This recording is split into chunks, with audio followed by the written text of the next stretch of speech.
if you are going into this for a product, for something that you can scale, that you can put someone to work for you, that you think that you might be in Bahamas drinking daiquiris and someone's doing your infusions, you are in the opposite direction of what the field actually is. 3, 2, 1, liftoff. Welcome to the Ketamine Startup Podcast. This is your host, Dr. Sam Coe, and I am very excited to interview Dr. Tiago Gil. He is our first international physician who is coming all the way from Brazil. So it is an honor to have you here, Tiago, and thank you for joining us today. Thank you, Sam. I'm flattered to be here with you. So for our viewers and listeners who do not know who you are, tell us a little bit about yourself and your background. My name is Tiago. I'm an anesthesiologist here in Brazil. And I finished my residency on 2013. I believe it's 2013. So I did not take a long road before joining the ketamine community. I just worked on ER and OR for a little bit, 3 or 4 years. And 2017, I started searching for articles, papers on ketamine for anesthesia, for ER. Suddenly I stumbled on antidepressant properties and said, whoa, that changes everything. Yeah, thank you. And this is fascinating because as you and I both know, the specialties most familiar with ketamine infusions, at least, are emergency physicians as well as anesthesiology. So that is really cool. What was the pivotal moment for you or experience that influenced your transition from regular traditional operating room, emergency department, ICU, and then, because it's a leap going from the traditional healthcare setting into the ketamine space. Was there a specific moment or experience where you made that switch? Here, anesthesia is a little bit different from the US. So the doctor, the anesthesiologist, the MD is the one that actually stays in the room all the time with the patients. We don't have this person, the CRNA. There is no CRNAs here. So we do the hands-on job. And in anesthesia, we always study some specialties inside these specialties. We can do a course, a 3-day immersion on ultrasound image for pre-anesthetic evaluation, or we do another for pediatric anesthesia or something like this. It's like small courses that we use to enhance our abilities. And if you like it, you do it, then you anywhere with your friends in the OR, suddenly there is a kid, say, hey, you're the one that done the kid stuff, go do the kid, something like this. So it's not a medical degree, but it's just a free course that we can do after or during your residency. But people usually do it just to understand better the things. And I was just reading about ketamine. So how can I use it on sepsis patients? How can I use it on or ER? How can I use it for just to understand better on anesthesia field? How can I use ketamine? And something I read said antidepressant properties of ketamine. Antidepressant properties of ketamine. I can only remember venlafaxine being antidepressant. I cannot remember ketamine infusion, half milligram per kilo in half an hour. Antidepressant. What are you saying? So as an ER, I saw a lot of suicide attempts patients. I can do this on my emergency room. There is no problem doing this on my emergency room. I'm an anesthesiologist. I know how to handle ketamine. I'm not afraid of ketamine. I'm not afraid of sedating people. I work on an emergency room. There's a lot of suicide attempts there. And on that hospital, there was a psychiatric yard. So, we have some patients back there. Everything I'm reading is true. I need to get this knowledge on my hands. I need to understand this, as I've done with ultrasound for nerve blocks as well. I've done a small 3-day course on nerve blocks. So I need to do the same thing so maybe I can help people in the ER. Maybe I can do this in ER. And when I'm in the operating room, maybe I think if this is a thing, if this is a big thing, I can be the guy. But we are like 6 anesthesiologists, one on each room. Maybe they will have a role for psychiatric patients, and maybe I'm this guy. And I was just being lazy and thinking it's easier to do this than a C-section, more easygoing than a C-section. And if I stay in the room for psychiatrists just doing ketamine all day, it would be easier for me and I can leave my shift early. That's the lazy thought. So I have a knowledge that my colleagues does not have, but I work in some hospitals. They have psychiatric yard, and maybe the the psychiatrists, they would bring these patients to the operating room so we can do ketamine on them. And if I have this knowledge on my hand, I can be the guy and I can be home early. That's what I was thinking about. I can leave my shift early than 12 hours. And in the emergency room, I see so many patients with suicide attempts, and I may help them if it's everything that I'm reading. It's true. It was 2017. And I start searching for who is doing this in Brazil. I start searching who could teach me if this is a real thing. Ketamine infusion is not a big deal, but the management, patient, the who and who not we should do ketamine, and how and whens, and all those questions that a responsible doctor should have. I was having that time, and I said I need to learn it with someone that's doing this for longer than me, and probably there is. And searching in São Paulo, where I live in Brazil, there was one psychiatrist doing this the very beginning, and I said, psychiatrist, if I'm there, I will be taking care of the patients for him because he's a psychiatrist. He cannot handle ventilation, laryngospasm, hypertension. He cannot handle this. So I would be the one responsible, and he'll be teaching me. No, I don't think so. I don't think I want to learn this with psychiatric personnel. I want to learn this through anesthesia personnel. Probably there is someone in the anesthesia field that knows it and can teach me something about it. Then I searched online. I saw that in America, there was like 10 or 20 clinics already running. So they probably have some teaching course or something like this, but I need a hands-on. And I contacted them. I contacted 3 or 4.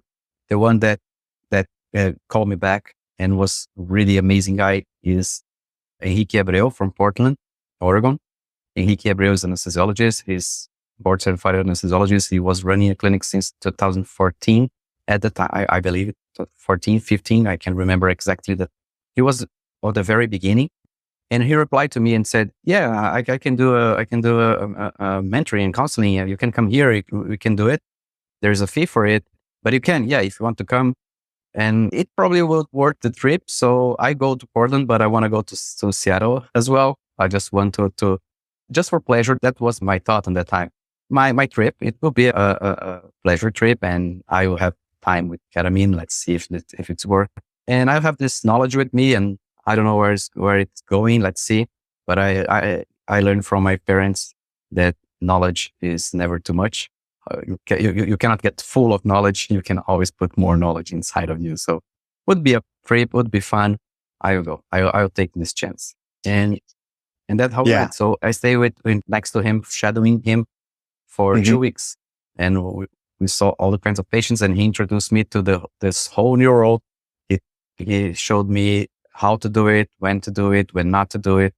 I stayed 2 weeks with him. Amazing place, amazing guy, amazing knowledge. I love that. I could not believe the first time I saw a patient there with him. I really thought he was kidding on me. I thought he was joking on me. The first patient I saw with him, and I saw the first patient one day, and then in the other infusion, they came back and I said, I think this guy is cheating on me. No one can improve in 2 days the way this guy improved.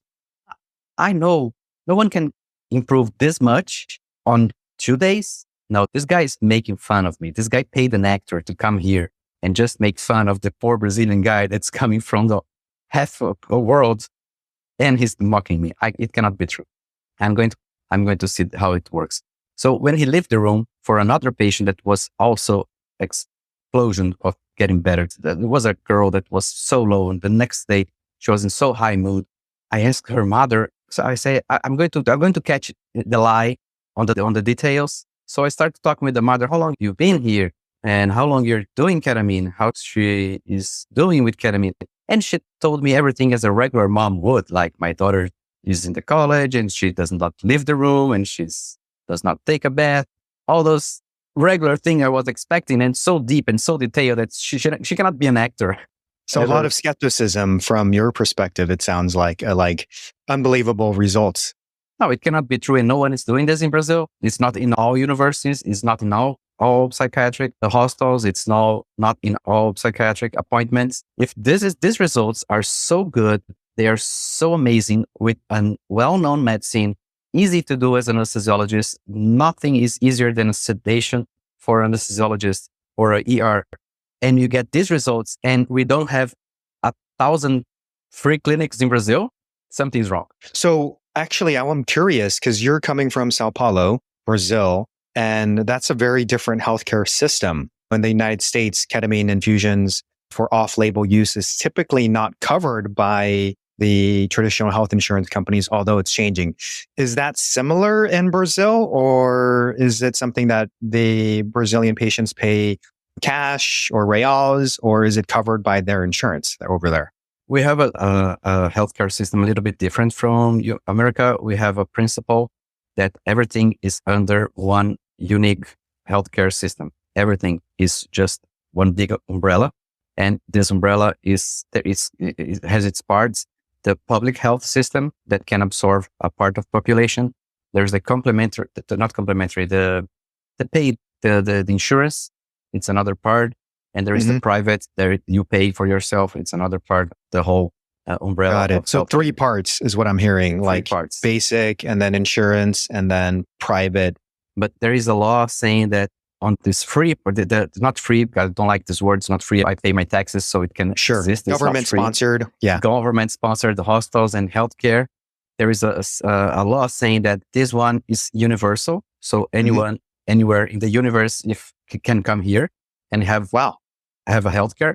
So if you have something that you cannot handle on your insurance in the United States, you can come to Brazil, you can get into a hospital, no questions asked. I personally have seen some patients from outside in ER, and we never ask for their cards, their identity, nothing. It's really... So let me just go back. So what you're saying is theoretically, I could go to Brazil, let's say on a vacation, or even intentionally get appendicitis, for example, not intentionally, then I would get free healthcare in Brazil. It can be done intentionally as well. It doesn't have to be done intentionally and intentionally. Okay. Yes. So yes. That's really interesting. What have you seen from the intentional perspective? Like not cosmetic stuff, I presume, right? No, cosmetic stuff we cannot absorb. Cosmetic stuff. Got it. But I've seen a lot of parents coming from Bolivia, from Paraguay, and from those countries that are more poor than Brazil, and they don't have good healthcare with their children, and they pay a flight, or they're very poor and they pay a flight, or they pay a bus. So they get into São Paulo and they go to the first taxi driver and say, take me to the kids' hospital as soon as possible. My kid is dying. That thing I saw a lot. And when they come into our hospital, I've done part of my training in a kids only, child only hospital. And this is very common. People from Paraguay, from Bolivia, they come with their kids, really sick kids with cancer, with everything you can imagine. And they cannot have healthcare there, so they bring them here. And in the borders, in Brazil, the borders with Venezuela and borders with Argentina, Paraguay, that's a common place for you to get treatment in Brazil and not in your country. So it sounds like you were one of the first ketamine doctors in at least Sao Paulo or Brazil. And it seems like those numbers are increasing. I think there are several clinics in Brazil. So is like in the United States, for example, when I started in 2018, I don't know, a couple hundred, and now there's 1,000 plus more ketamine clinics. Is that similar in Brazil where there's more numbers of clinics that are offering ketamine going up, or is it not really a patient demand for it? I'm the first anesthesia provider. I'm the first anesthesiologist doing this. There's another before me that's a psychiatrist doing this, but the anesthesia provider, I'm the first one. As I know, if there is anyone that's older than me, please raise your hands. But I started in 2017 when I went to Henrique Abreu mentorship with him. So I get back and I start putting things together. And since then, I usually divide if you make hamburgers or you have a restaurant, a McDonald's. I can cook hamburgers at my home, but I don't have a McDonald's. That's really different thing. Hamburgers, it's just a thing that I do for me and myself, and I do poorly. But McDonald's is a business. There's a business model. There is a lot of effort to make it happen that I don't put on my hamburger at home. So it's not because you're cooking hamburgers, you have a restaurant or a fast food chain. You just cook a hamburger. And at that time, I was the only one doing ketamine, and people look at me weirdly saying, what the heck you're saying? Are you nuts? Are you trying Skepticism again. Yeah. Yeah. What are you trying to do? Get off here. And things evolved. So we have a lot of doctors that fry hamburgers at home. So they don't have a practice. They don't have a business. They don't have media. They don't have entrepreneur things. They just do for their own patients on their clinics, and maybe they send to the hospital and they ask a favor for the anesthesia in the hospital, do it for them. But it's not a business. It's not a business. The number of amateurs doing this like this grow up very fast. Sure. But the numbers of clinics and business owners, you can count it on our fingers. Like if we have 5 or 4, it's too much. Just in São Paulo, we have some clinics a little bit better than just doing at home, but still at home. Not at home, amateur style. Sure. But you cannot, I personally cannot see them as ketamine clinic because again, they were doing hamburgers on their backyards. They don't have a restaurant. So is it also this trend either of a business or offering? Is it showing up in the other cities, or is it mainly like in metropolitan Sao Paulo? No, we have nowadays, like 1 year ago, 2 years ago, they're blooming outside Sao Paulo. I think that Janssen has a lot to do with the naturalization of speaking about ketamine. Sure. Because of Spravato, there is this naturalization. So they don't look me weirdly anymore. They don't think I'm crazy. They don't think I'm totally out of my mind. Now people say, oh, there is this intranasal stuff. So yes, there is this intranasal stuff. So we take the exactly same stuff and put it in your veins. It works better, faster, and cheaper. What's interesting to me is, because I know you had a recent publication and the title of that article was Efficacy of Intravenous Esketamine in Reducing Suicidal Ideation and Major Depressive Symptoms, a Real-World Evidence Study, published in the Journal of Affective Disorders report, July 2024. So as I was reviewing your article, I found it interesting that you were using esketamine versus racemic. So would you mind telling us a little bit about the article and how you decided to use the S isomer versus racemic? That's the main reason I choose to publish this, is because we only have esketamine here in Brazil. We don't have any more racemic IV ketamine. We cannot access racemic ketamine anymore. It goes back to 2018, 2019, when the company that is doing the factory that's doing esketamine, they are doing esketamine since the end of the 90s, like 98, 99, beginning of the 2000s, either year 2000s. And they have both products in the market, the racemic and the esketamine for IV. And they were saying, okay, the esketamine gives you less dissociative effects. It's more powerful on analgesic, but analgesia, but it's more expensive. So usually no one was buying, but it's more expensive because it's a brand name. And when the company, they start seeing that ketamine is a thing, they try to develop their own version of Spravato, but it's not intranasal. But they bought the company that was doing racemic ketamine and shut it down. So they killed the competitors on ketamine field. So they would be the only one for 5 or 7 years until someone wants to build it again and ask permission again and start doing it again. So they knew that they thought we will have 5 years of only us. So they killed all the other ketamine formulations. So they thought we're going to release this as an antidepressant drug. So instead of you could buy the generic stuff, you have to buy from me. That's what they were thinking. So they shut down the racemic ketamine factory and registry. So we don't have racemic ketamine anymore. And we only have left in the market the esketamine, and we have esketamine IV. That's what we have. So got it. That's fascinating. So no racemic generic ketamine is available in Brazil. However, intravenous esketamine is available. And so that's the reason for the focus on esketamine. Yes, I actually did not have any choice. But that's a good thing, because there is a lot of discussion. Is the S isomer that's stronger, better, faster, handsome, and smells good? Or is the racemic, which one is the best? And since in most part of the world you don't have IV esketamine, it's hard to do this comparison. And that's the main reason I published this paper. And I thought roughly I would love everybody to read it. But in a glance, they have the same results. They are exactly the same. I could not find any difference between my results and other real world analysis published elsewhere with racemic ketamine. It was not my primary intention on this paper to evaluate the response rate and compare statistically, professionally with others. Just look at the numbers in a rough way. And in a rough way, they are the same. Got it. So for you, and because when we use it in the hospital setting, operating room, emergency room, versus at a ketamine clinic that specializes in infusions for mood disorders, how is it different? How do you practice differently in the hospital setting versus in the ketamine clinic? Are there any things you do differently regarding the patient's mindset or the environment? What's it like at your clinic? We have some rules here, so I cannot just have a clinic for $1,000 a month. Like I know in US, you can just $1,000 a month, you can open a clinic. We have to have a small hospital, a day hospital, something like this. I don't have a clinic my own. My clinic is virtual. I have the mindset of a clinic, a physical clinic. What I do have, I go to the hospitals that I have as a partner and I rent a room in there. So I use their structure, their pumps, their monitors, their nurse, their everything.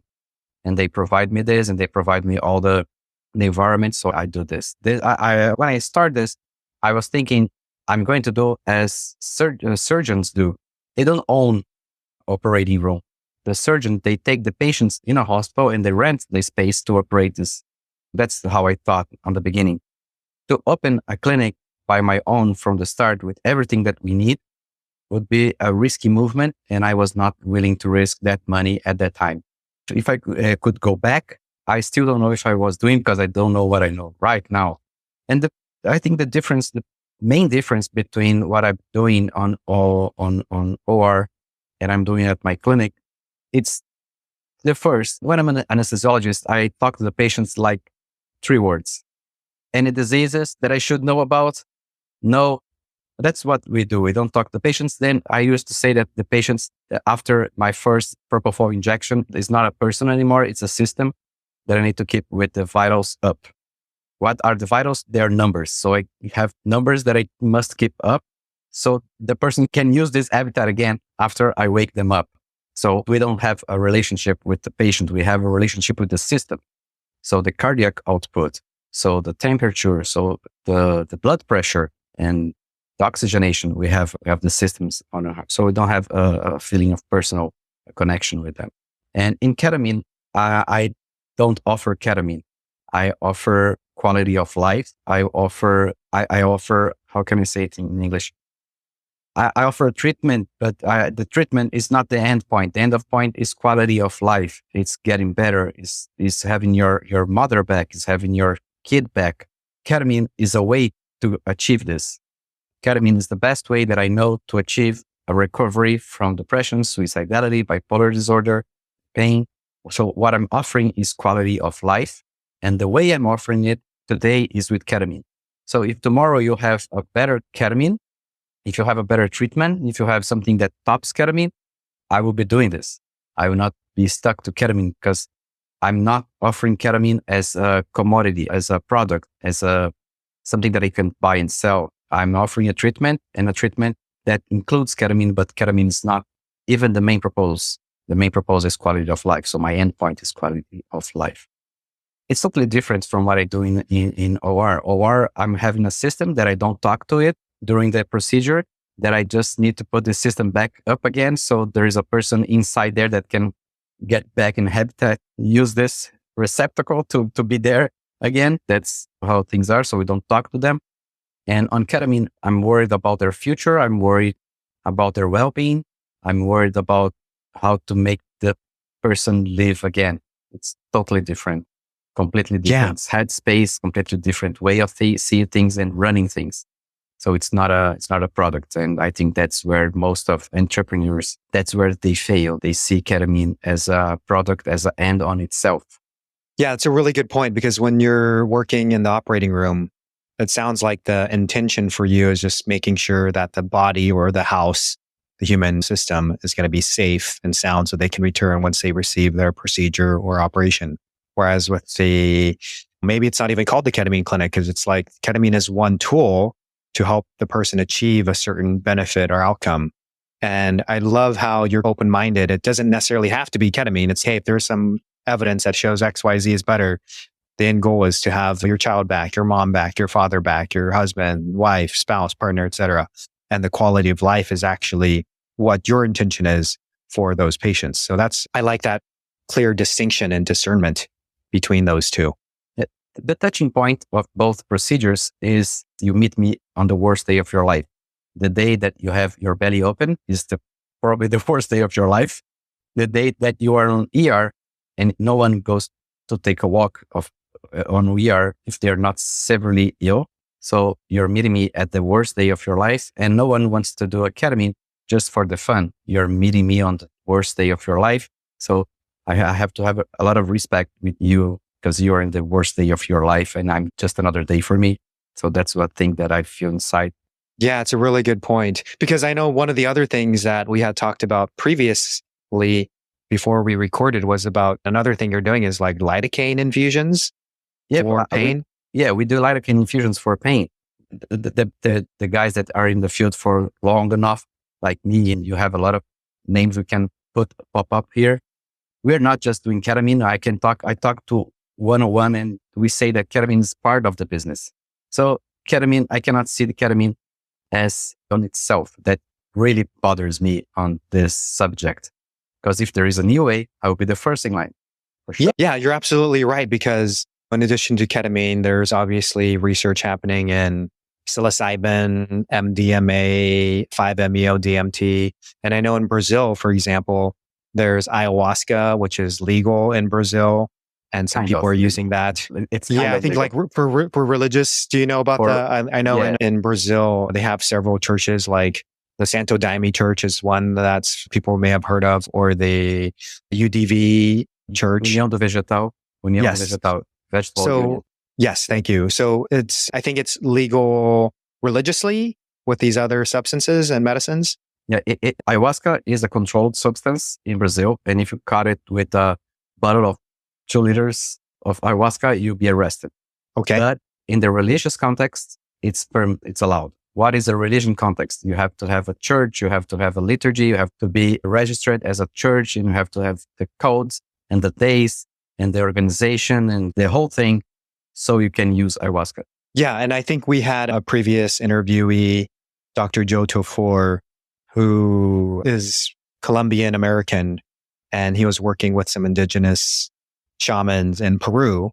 And recently, it's illegal in the United States, but I think they filed a lawsuit against the DEA, Department of Justice, to use ayahuasca at his church, Church of Eagle and Condor, to use it for religious purposes in the religious context. So I think things are changing in the space. Boris Heifeld is studying propofol, very low dose propofol with alpha power on the EEG. And he has a case series of 3 or 4 people that get actually healed because like they followed them for months and they were PTSD and depression free after the experience with low dose of propofol with only alpha power, like a state of dreaming after the surgery. So I don't know if you're familiar with his job, with his work, but he put people that were in the surgery. After the surgery, it just raised the awareness until you are on alpha power. That's almost like dreaming state with managing the propofol amount you're giving the person and leave them on this amount for an hour. And they actually dream with their trauma, they saw their kids again, they fight back on the assault and they wake up and they say, I cannot say anything more than I'm cured because I saw my father again. I saw my kid again. I could hug them. I could smile with them. I could understand that they are not in a good place. They are not suffering. So I'm healed from inside. It's very powerful. It's very interesting. We see similar things on ketamine, but he could reproduce this with propofol, with case series, I believe it's 3 or 4 patients. Wow. And I've also seen some EEG studies where they were doing ketamine infusions, I believe on healthy volunteers, and they were measuring EEG patterns. And I think they noticed the predominance of something called the gamma waves, It is fascinating how whether it's alpha brain waves secondary to propofol or gamma brain waves secondary to ketamine infusion, how the brain responds to these medicines that we administer, and maybe the change in the brainwave frequency and patterns are actually what's creating the healing. And it doesn't necessarily have to be one medicine or another. Yeah, that's a great question that I even discussed with one of Boris Heidfeld's co-authors, Teresa Lee. So we have bad synapses and we have bad dreams on bad synapses. So we have this connection, like I'm depressed, I have something on my brain, something on my wires, and it's generating negative thoughts and anhedonia and suicidal thoughts. So I do a medicine. I don't know which medicine is. And the question is, do I fix the synapses? Then it fixes the dreams, or I'm fixing or the medicine produces good dreams and the good dreams fix the synapses. That's the question that worth some $1 zillion for me, but I cannot prove. I can only just say, I cannot just think, but I cannot prove it. The medicine heals the synapses and the synapses produces good dreams. So those person seeing again their lost ones, their loved ones. It's not, this is not the healing. The healing is something that the medicine done with the synapses, and then the dreams starting coming out of the synapses as a good dream. But the only thing that the person can feel and can understand is the dreams. So they dream and they associate the dreaming with the healing, but it's not the healing. The healing doesn't come from the dream, it comes from the change in synapses, but we cannot feel the synapses changing. So if we could. Yeah, it's really fascinating. You mentioned the word dreams, and maybe is it the synapses affecting the dreams, the bad dreams, and then, or is it like the dreams changing where you're having a good dream, which in turn affects the synapses? There's a psychiatrist who was like around the same time as Freud, Sigmund Freud, and he talked a lot about the power of dreams and how when someone goes to sleep, they actually connect with this thing called the universal unconsciousness or universal consciousness. And people will have similar themes or archetypes within those dreams. So maybe, and no one knows the answer to this, maybe there is something happening under these non-ordinary states of consciousness where they can access like the dreamland, and accessing that for one reason or another. We can call it dreamland, you can call it the subconscious, the unconscious, whatever is happening there, it will allow for healing in the reality of life. If you tuned in to our episode today, chances are you're curious about the ins and outs of starting up a ketamine clinic. It's an exciting field, but let's face it, the journey from idea to actually opening day can be quite daunting. That's why we've created something special for you. Think of it as your personal roadmap, a free downloadable checklist that lays out the essential steps you need to consider when starting up your ketamine clinic. This checklist is designed to help you avoid common pitfalls and launch your trajectory to success. So how can you get your hands on this checklist? Simple. Just visit www.ketaminestartup.com/checklist and grab your free copy today. We've made it easy and accessible because we believe in supporting our community with a valuable resource. ketaminestartup.com/checklist. All right, let's get back to our discussion. Stay tuned and don't forget to download your free checklist during or after the podcast. I'm curious, what's one piece of advice that you would offer a fellow doctor who is interested in entering this space? What advice would you tell her or him or they, as they're beginning, let's say they're just thinking about it and they're like, hey, I want to get started. What advice would you offer them? It's a tough question, but one thing that I think that now I understand that you're not offering a product, you're offering a treatment. And are you committed to the treatment? Are you committed with the person? Several entrepreneurs and startups, things like investors, they try to invest and buy and say, let's do a scale and let's do barriers of entry. And they try to do this here as well. And they all failed as well. If you're going into this for a product, for something that you can scale, that you can put someone to work for you, that you think that you might be in Bahamas drinking Daiquiris and someone's doing your infusions, you are in the opposite direction of what the field actually is. The field actually is a lot of in-person empathy work with 90% of the time nothing to do with anesthesia work, because there is no way I can just ignore a person suffering and say, okay, let's shut up and take your ketamine. So the piece of advice would be, first thing, you must understand that you are getting into a treatment. People are suffering and you're providing relief for their suffering, and ketamine is a way, it's not a product on itself. So never sell ketamine. Thank you. That's beautiful. And I'm curious, are you still working in the hospital, like for traditional, regular operating room stuff, or is that out of the picture now? No, it's completely out of the picture. My last surgery, anesthesia for surgery, I've done was in January 2020, like a month before COVID hits, and put everything aside. That's my last shift. My father once come to me and said, how you're doing? I said, I'm working 4 times a day on ketamine stuff, and I have the clinic 4 times a day. And one day on Tuesdays, I'm doing surgical anesthesia. I never saw a bakery close one day of the week. If you're going to have a bakery, the bakery must be open all day. You need to jump into it. You got a point. You got a good point there. You got a good point. So I'm taking the leap, and I'm living my last surgical anesthesia day, and I'm doing psychiatric anesthesia full time. Let's see where it gets. And that's where the last time I've done it, January 2020. That's awesome. And so Monday through Friday, you're working at the psychiatric anesthesia clinic. Or do you still take some time off for yourself, or are you doing 7 days? This bakery is open 7 days a week. Oh, my bakery is different. I'm the only one working there. I need to clean the oven sometimes. Sure. But I do on Monday, Wednesday, Friday, I do infusions. Okay. So Monday, Wednesday, Friday, I do infusions, and Tuesdays and Thursdays, I do consultations, appointments, I do bureaucracy stuff, I do my exercises, I do my talking therapy for me. I do these other things on Tuesdays and Thursdays. My other projects, the paper, I wrote it on a Thursday or a Tuesday. I don't know.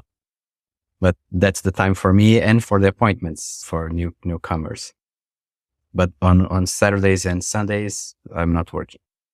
Good. It sounds like you have a good work-life balance, and you're juggling, taking care of yourself and also taking care of patients.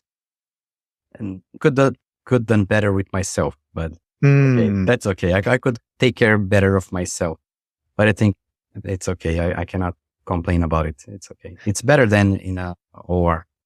Yeah, for sure. I think, this work that we're doing, it can be emotionally intensive for not only the patient, but also for the doctor, right? Because we're forming these personal one-on-one connections.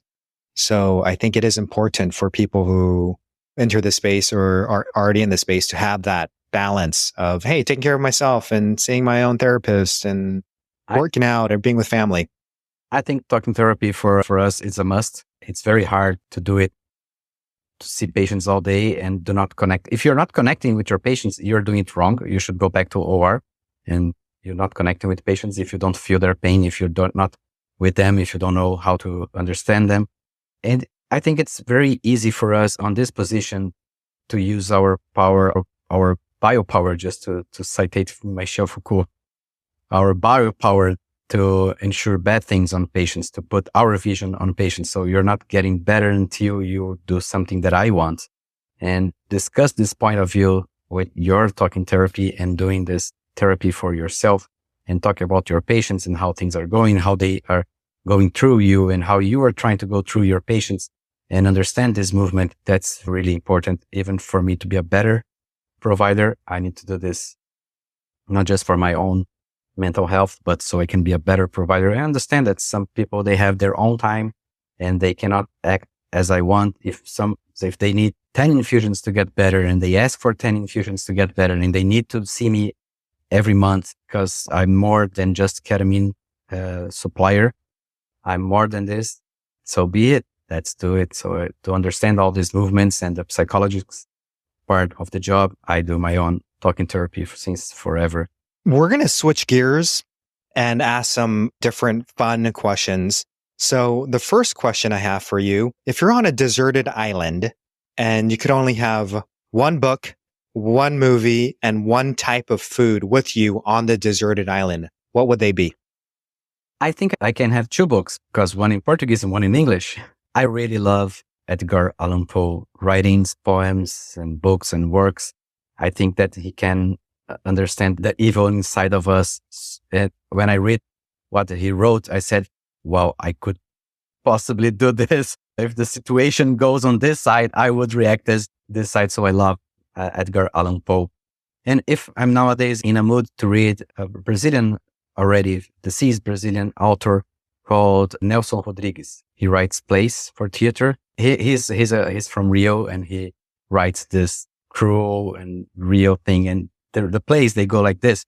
So your wife have another man and you're not aware of it.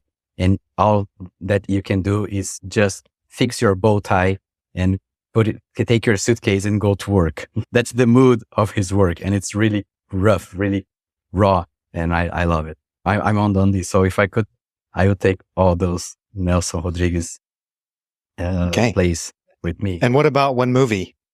I love Star Trek movies. I love Star Trek movies. I'm a Trekker. I love Star Trek. I love the Next Generation. I'm the old guy. I love the Next Generation and just dreaming about being on a spaceship with holodecks. These newer ones, I'm not into it. They go wrong for me, but I would take everything from Star Trek movies. It's another dimension. It's great. And for a food, I think the food would be pizza, but Brazilian pizza, not American pizza. Why? What's the difference from Brazilian to American pizza? Because for us, pizza is a dinner only thing, and it's a full meal. You get seated, you don't eat it with your hands. You get like thin crust with a lot of stuff inside on it. So it's a different kind of pizza, and it's a real business. It's not just a snack. It's a full meal that you share with family and friends as a meal. So it would be a Brazilian pizza. That I love pizza in Brazil. And then I was thinking it has everything I need. There is some carbs, there's some proteins, there is everything I need on my pizza. So it would be a Brazilian pizza. And Brazil it's known for its pizza crimes, like doing a pizza with sushi or something like this. Ooh, wow. I'm definitely gonna have to try some. I don't think I had any Brazilian pizza when I was there. I think we had like Peruvian food, of course, acai bowls, a bunch of those, but I did not hit up the Brazilian pizza. So that's going to be on my to-do list when we go there. I'm curious, what's your favorite like vacation spot in Brazil? One of the places that I like the most to go because it's close enough and it's amazing is the city of Ubatuba. It's a city on the coast side of São Paulo. So it's really close to go. It's 3-hour driving. And there is these beaches, and they are unique because you have the sand, the water, the sand, and just like a kilometer behind it or a mile behind it, you have the mountains with the rainforest. So you're at the beach and you look behind you and you see these mountains with rainforest. And this is a unique environment. It's not like the Caribbean Sea. If you're in the Caribbean beaches, you have the desert behind you. Just sand, desert sand behind you. But in Brazil, you have these mountains with rainforest. So it makes the thing so unique and you feel so much connected with the nature and so grounded with the nature. That's one of the best places for me to go in a vacation because it's close, it's good, it's amazing. It's everything that you can describe. It's good is there. But there is a lot of beautiful places here. I always say about Bonito. Everybody that's not from Brazil must go to Bonito. In Bonito, it's a natural aquarium, like the water sprouts and you can just float in the water, in the river, and all the ornamental fish are around you and it's natural and you just float in go with the river. And it's so much fun and so beautiful that Bonito means beautiful in Portuguese. So. Mm-hmm. Do you have a hidden talent or hobby that most people would be surprised to learn about? I know how to juggle. Okay. I almost was a clown once. Medicine is my second university. The first one I've done is communication skills. It's designing and scripts and those kind of stuff. I had a lot of friends, they were doing clown, but the serious clown, not the circus clown, the serious clown, like Buster Keaton clown, like Chaplin clown. But Buster Keaton is the clown that doesn't laugh. So it's another way of doing the clown craft.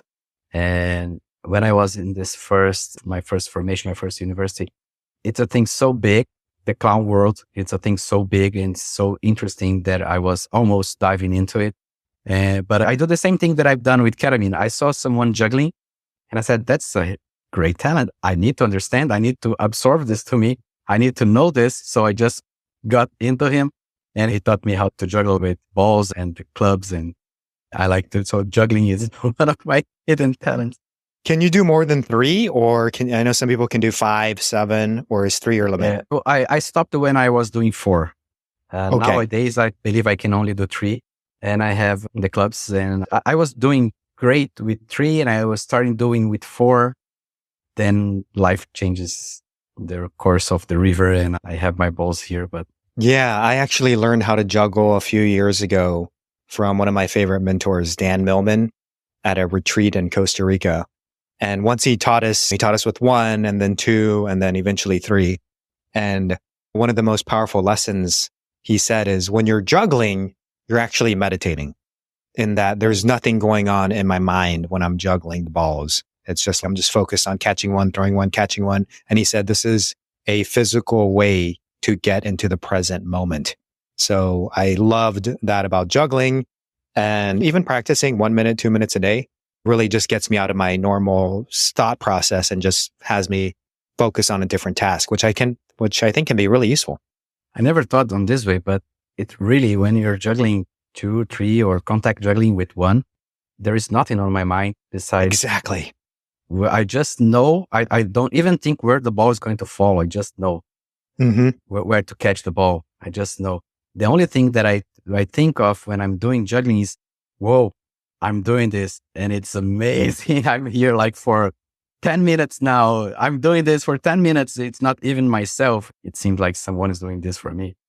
Tiago, it's been a pleasure talking with you. For the listeners and viewers who want to know more about you, what's the best way for them to connect with you, whether it's social media, LinkedIn? What would be an optimal way to connect with you? I think the best way is through Instagram. My Instagram is Cetamina, Cetamina. That means ketamine in Portuguese. On Instagram, Cetamina, and we will link and put up in the show notes. So if people want to actually see it written down, they can just go to the show notes. And before we wrap up, is there anything else, last thoughts, comments, questions, ideas, insights that you want to share to feel complete? I think we shared a lot. I think that the main idea of the main message that I want to show is that the ketamine is not a product. It's a process. And for the entrepreneurs starting on their own ketamine clinic, don't take this as a product or as a commodity like rice or beans. You're not going to succeed. Thank you so much, Tiago, and appreciate all the listeners for staying till the very end. It says a lot about you and truly a pleasure. Take care.